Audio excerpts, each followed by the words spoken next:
Have you ever felt that nagging sensation, that quiet unease, that the person you present to the world isn't really you? You're successful, you fit in, you do all the right things. But deep down, there's a quiet voice, a subtle feeling of disconnect. It's a fundamental question that haunts so many of us. Who am I? Really? We chase authenticity as if it were a trend, an item to check off a list. We're told to be ourselves, but no one ever tells us what that actually means or how to get there. The truth is, authenticity isn't about pretending to be someone you're not. It's not about finding a perfect, flawless version of yourself. In fact, it's the exact opposite. It's a lifelong, challenging journey of embracing the parts of yourself you've hidden away.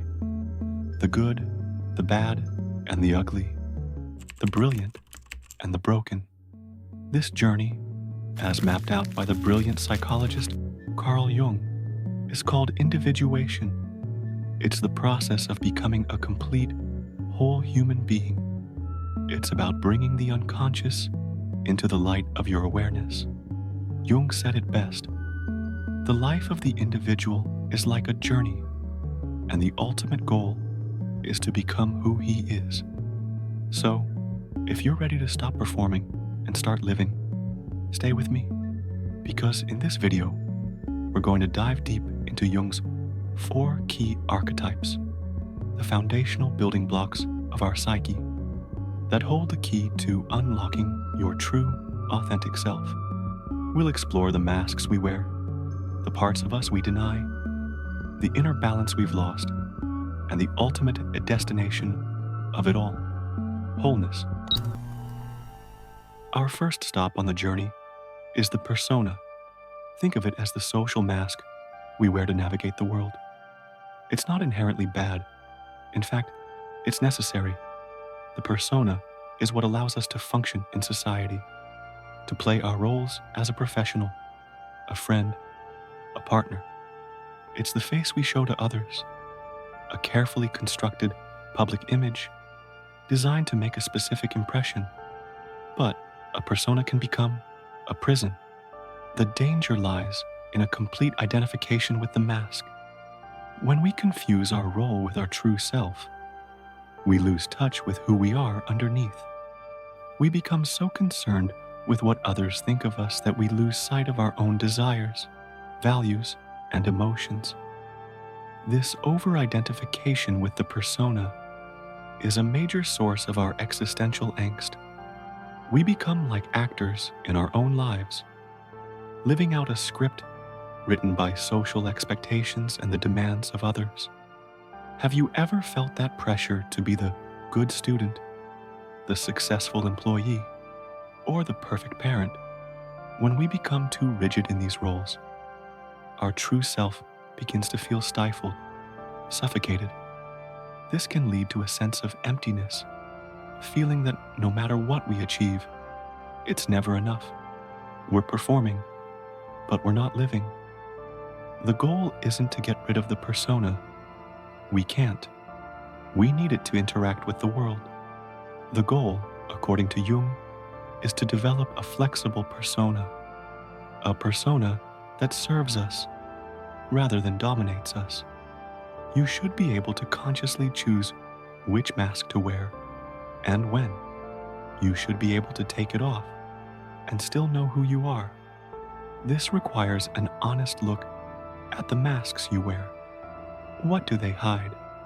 What parts of you are being silenced for the sake of fitting in?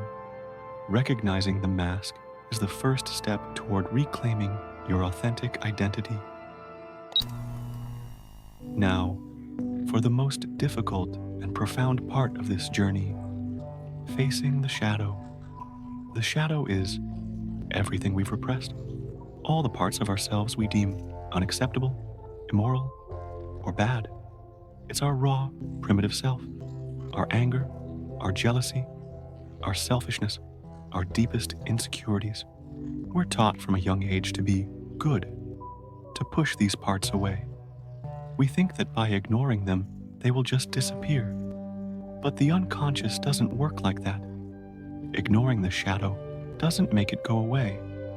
It just gives it more power. It lurks in the background, influencing our behavior in ways we don't even realize. It manifests as sudden, irrational outbursts of anger or irrational reactions to the flaws we see in other people, which are often just a projection of our own repressed shadow. It's like a pressure cooker. The more we deny what's inside, the more explosive the result will be when it finally escapes. Jung believed that the shadow is not just a source of negativity, it's a vital source of power and creativity.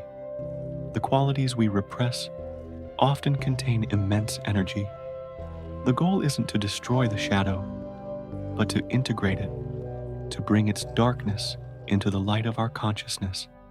This process is about asking yourself tough questions. What are you ashamed of?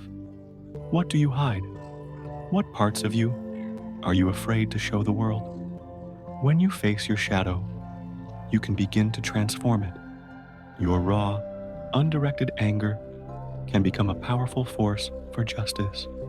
Your insecurity can be the motivation for radical self-acceptance. The courage to look at your own monsters is a prerequisite for genuine self-mastery. The next stop on our journey of integration is the Anima and Animus. The Anima is the feminine psychological aspect in a man's unconscious, and the Animus is the masculine aspect in a woman's unconscious. Society often forces us to repress these qualities. Men are told to be strong and emotionless, repressing their anima. Women are told to be nurturing and sensitive, repressing their animus. This denial leads to a deep psychological imbalance. When we ignore our anima or animus, our relationships suffer. We often project these repressed qualities onto our partners, creating unrealistic expectations and causing constant conflict. A man who hasn't integrated his anima might see women as either idealized goddesses or irrational demons. A woman who hasn't integrated her animus might project her need for strength and direction onto her partner. This can lead to a cycle of disappointment and blame, because no one can ever live up to these unconscious projections. The key is to bring these qualities into your own awareness. For a man, this means embracing his capacity for intuition, empathy, and emotional depth. For a woman, it means embracing her assertiveness, her logical thinking, and her drive. This isn't about becoming more feminine or masculine in a superficial way. It's about becoming more whole. Integrating the anima animus creates an inner harmony that not only benefits you, but also transforms your relationships with others. It allows you to see people as they are, rather than as reflections of your own repressed qualities. It's a crucial step towards psychological maturity. This entire journey, from facing the persona to integrating the shadow and the anima animus, all leads to the ultimate destination, the self. The self is the master archetype. It represents the totality of your psyche, a union of your conscious and unconscious minds. It's the goal of individuation. The self is not the ego. It's not the part of you that says, I am this. It's the core of your being, the center of your personality. When you have the courage to face and integrate all the fragmented parts of yourself, you finally gain access to the self. You stop being a collection of disjointed personas and repressed fears, and you become a whole, integrated human being. This is where true psychological well-being and authenticity reside. You are no longer swayed by the opinions of others or driven by unconscious projections. You become anchored in your own being, This doesn't mean you become perfect. In fact, it's about accepting your imperfections. It's about seeing your flaws not as failures, but as integral parts of a complex and beautiful whole. You become truly authentic, not by pretending to be someone you aren't, but by accepting all that you are. The journey of individuation isn't a race. It's a lifelong process of becoming. It's a call to question who you are, to embrace your flaws, and to have the courage to integrate all your parts. It's about accepting that your greatest strength lies in your ability to hold both the light and the dark within you. By facing your persona, you stop being a slave to social expectations. By integrating your shadow, you reclaim your power. By balancing your anima and animus, you find inner peace. The goal is to live a life of wholeness, a life where every part of you has a place. It's not about being flawless, it's about being complete. This is the ultimate path to authenticity. So, begin your journey. The path is challenging, but the destination is you. And as Jung would say, he who strives to achieve wholeness must be careful not to get lost on the journey.